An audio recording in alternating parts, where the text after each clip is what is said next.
할렐루야. 오늘도 말씀을 깨닫는 지혜와 응답받는 기도의 은총이 우리에게 넘치게 될 줄로 믿습니다.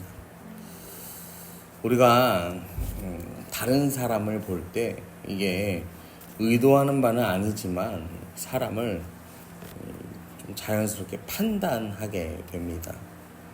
인간적인 모습을 보면서 어떤 사람은 이렇게 보면은 저 사람은 좀 완벽해 보이는 사람이다 이렇게 판단하기도 하고, 어떤 사람은 이 부족함이 많은 사람처럼 보이기도 합니다.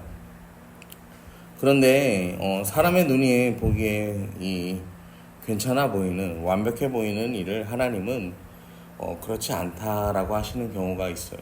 그게 바로 오늘 본문의 내용인데요. 오늘 본문 1절과 2절 이렇게 시작합니다. 이스라엘 왕 여호아스의 아들 요아스 제2년에 유다의 왕 요아스의 아들 아마샤가 왕이 되니 그가 왕이 된 때 나이가 25세라 예루살렘에서 29년간 다스리니라. 그 어머니의 이름은 여호앗단이요 예루살렘 사람이더라. 일반적으로 이 왕을 소개하는 패턴이죠. 북이스라엘에서 왕이 등장할 때는 남유다 왕 몇 년 이렇게 시작을 해요. 그리고 남유다의 왕이 등극할 때는 북이스라엘 왕 누구 몇 년 이렇게 시작을 하죠. 그리고 이제 또 똑같이 어머니의 이름도 소개가 돼요. 여기까지 보면은 그냥 일반적으로 평범한 이 왕의 연대기 같습니다. 근데 3절과 4절을 보면요, 아마샤가 여호와 보시기에 정직히 행하였으나 그의 조상 다윗과는 같지 아니하였으며 그 아버지 요아스가 행한 대로 다 행하였어도 오직 산당들을 제거하지 아니하였으므로 백성이 여전히 산당에서 제사를 드리며 분향하였더라. 여러분, 이 아마샤라는 왕의 정체성이 어떻습니까? 굉장히 모호하죠.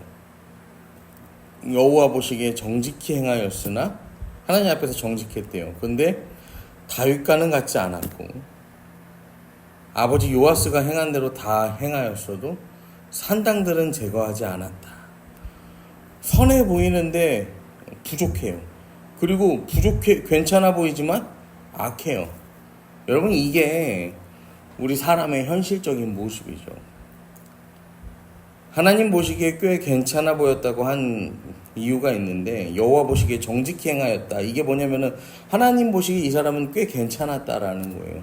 왜 그러냐면 열왕기 하 12장 이 19절 말씀은 이제 그 앞에 장인데 보시면 요아스의 남은 사적과 그가 행한 모든 일은 유다 왕 역대지략에 기록되지 아니하였느냐. 요아스의 신복들이 일어나 반역하여 실라로 내려가는 길가에 밀로공에서 그를 죽였고 그를 쳐서 죽인 신복은 시므아의 아들 요사갈과 소엘의 아들 여호사밧이었더라. 그는 다윗성에 그의 조상들과 함께 장사되고 그 아들 아마샤가 그를 대신하여 왕이 되니라. 이 여호야다라는 제사장이 살아있을 때 이 요아스라는 왕은 신실했어요. 근데 여호야다 제사장이 죽고 난 이후에 우상 숭배에 빠지거든요. 우리가 성경 봤잖아요. 왜냐면은 이 요아스가 보고 배운 게 그런 거밖에 없는 거예요.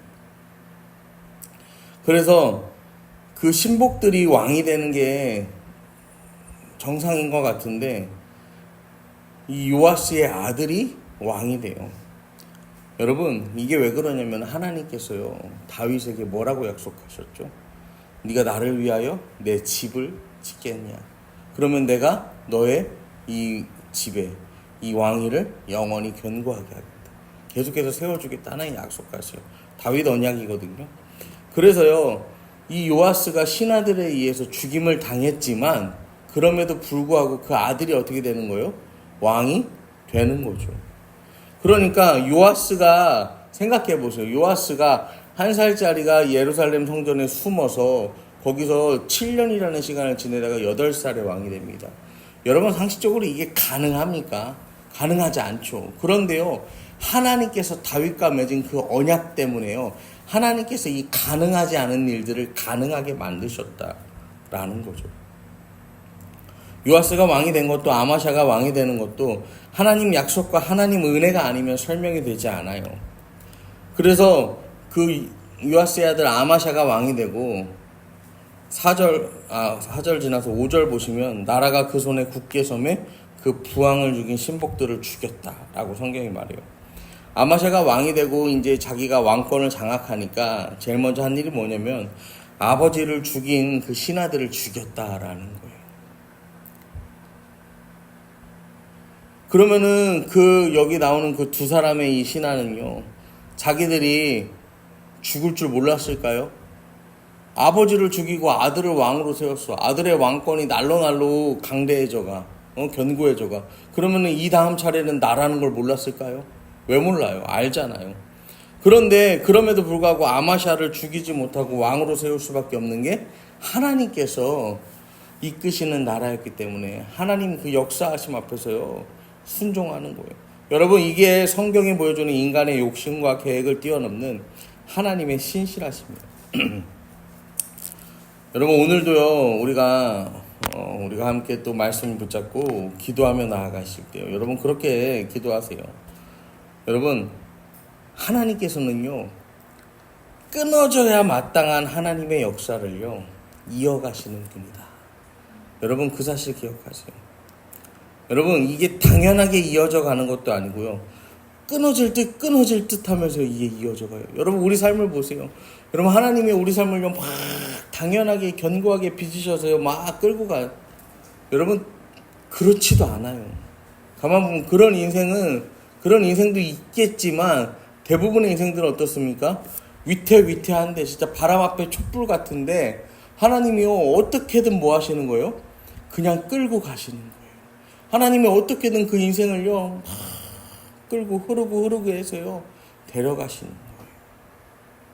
여러분,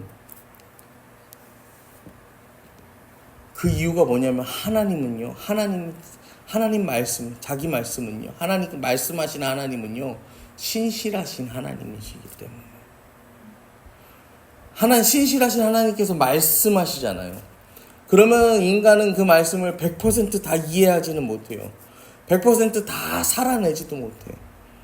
여러분, 그렇지만 하나님께서 우리에게 주신 그 말씀, 이 말씀의 능력, 하나님께서 그 말씀을 이루시기 위해서요, 하나님은 그 말씀 받은 자들을 뭐 하신다는 거예요?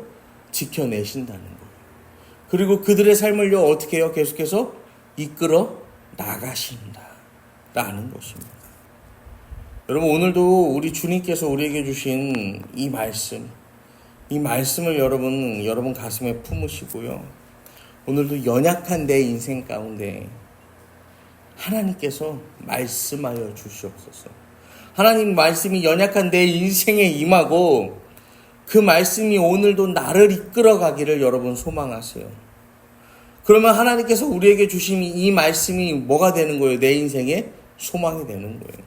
하나님 우리에게 주신 이 말씀이요, 내 인생의 소망이 될 뿐 아니라 우리가 오늘도 이 위태위태함 가운데 바람 앞에 등불 같은 인생길 가운데에서도요, 한 발자국 한 걸음 주님 앞에 나아가게 하는 힘이 됨을 여러분 믿으시기를 바랍니다. 여러분, 오늘도 우리 가운데 말씀하시고 약속하시고 그 일을 이루시는 신실하신 하나님 때문에 한 걸음 한 단계 전진하는 인생, 한 단계 올라서는 인생, 주님의 살아계심을 찬양하는 인생, 그 인생이 우리의 인생 되기를 소망하는 저와 여러분 되기를 이 시간 간절히 축원합니다.